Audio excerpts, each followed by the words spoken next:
नोंपालगी था खुदिंगी नोंपानबा नुमितना लापदा पांगथोकपा मिफमगी मखा चथरपो ओइना ngasi thangta sinfam sang yumnam huidromda पांगथोकरे ngasi पांगथोकिबा 19 रक सुबा मिफम अदुदा नोंपालगी secretary Laishram Achouba world Thangta association की प्रेसिडेंट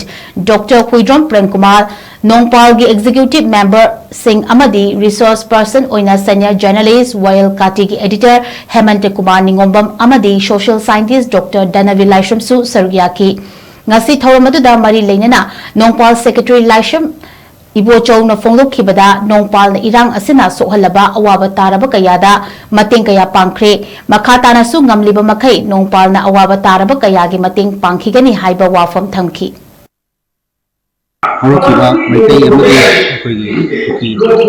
अनि की मरक्ता मनुदुदगी केना रिलीफ कैंप कयादा अमदि अनबम कयादा सा अंगबा अंगम मतेंग पांगबा चक्का कोई फुलुगन सनमरो की प्रोग्राम रो कादा मथम मथम अरमानी मतेंग कादी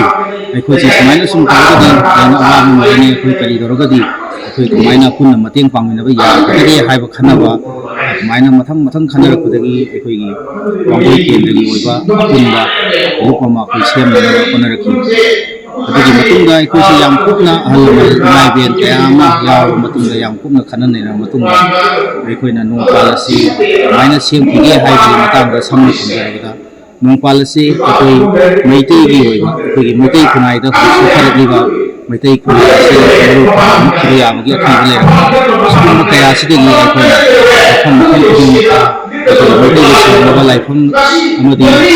गम कयादा सच्चतुना अखोइना पुल्लकांदा अखोइसी खुदिंगी कईगुम खरदी खुदिंगी चाइसु सिंगी संगु लेताना हमनबा मरि मखोगी प्लेटफॉर्म अमा सिंगी ओइबा प्लेटफॉर्म अमा खतंग सेमगा यामना पांगन कनबा खुनाय अमा ओइननबा हाइदना खनबा होरखि नोंपान सेमजिगी असेम पांगन अखोइना अखोइगी खुनाय असिदा सोथाव कया अमदि अखोइगी खुनाय असिबु कमाय तौदना अमुक्तंगी पुनसिंबा यागदगी खनबा वाखलोन कयादा अखोइगी खुल अहुमसिना अहानबा अखोइगी अखोइगी खुल अहुमसिना तौइबा थबक अखोइगी खुलसी अखोइगी युनाम हुजोम श्याम शामखोंग तोसिपाय खुल अहुम असिना पुन्ना अखोइ अहानबा अखोइगी जगह असिगी वांगोइ केंद्रगी अहानबा पुनबा हरकांदा अखोइना नोंना पानबा खुदिंगी पुनलकांदा नोंना पानबा पुनबा लु हाइबा अखोइना असंबिदा नोंपाल हायरकांदा अखोइना लुबसिगी मनिंग थोलका अखोइना जगह जगह खुल अहुमसिगी अतोप अतोप जगह कयादा चतुना फमकांदा मिफम फमकांदा पुनना वातामिनबा होरकांदा थबक थोरम कया पांथोकपा होरखि लोइनना अखोइना तौरिबा थबकसि मरुइना हजि लान मतमदगी होरखिबनिना लान मतमदा अखोइगी रिलीफ कैंपदा लैरिबा अमदि अवाना तारब कयादा अखोइना मतेंग पांगबा चटपा खुलसिदा अवाना तारब मतेंग पांगबा चटपा अमदि घरनागुंबा रैलीगुंबा इरांग थोरक मतमदा असोक अपन यारक मतमदा खुलसिगी माइबेन सिंगसे अखोइना नोंपानगी माइकैदि अंगनबा पांगल थौना अमदि सेमगी मतेंग पांगदना कया सिदा नतना अखोइगी लेकाय असिदा महेउ वांगथोक थोकपा थोकपा सुगुंबा कयादसु अखोइगी पांगन अमदि अनंबा सेन थुंगी मतेंग चाना कया अमा पिजबा अंतक फंखिबा 2025 लांबन थादसु इसिंग इचाव थोक मतमदा थिंगेन कायदना उनाम हगोम परेंग ममांगी साइसि लोइनबो सिंग थुंजनखिबा मतमदा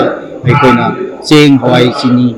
चाना थंगबा कयामरुमा रुपा लिसिंग 92 हेनबगी पोसै लेरगा अखोइना नोंपानगी माइकैदि वाना तारबा लमदम मसिगी प्रजा कयादा अखोइना मतेंग पांगजखि असेंबा पांदमदी अखोइना नोंपान सेमिसिगी पांदमदी अखोइगी मैतै खुनाय असे कमाय तौदना अमुक्तंगी संघलका अखोइगी मैतै सिंग असे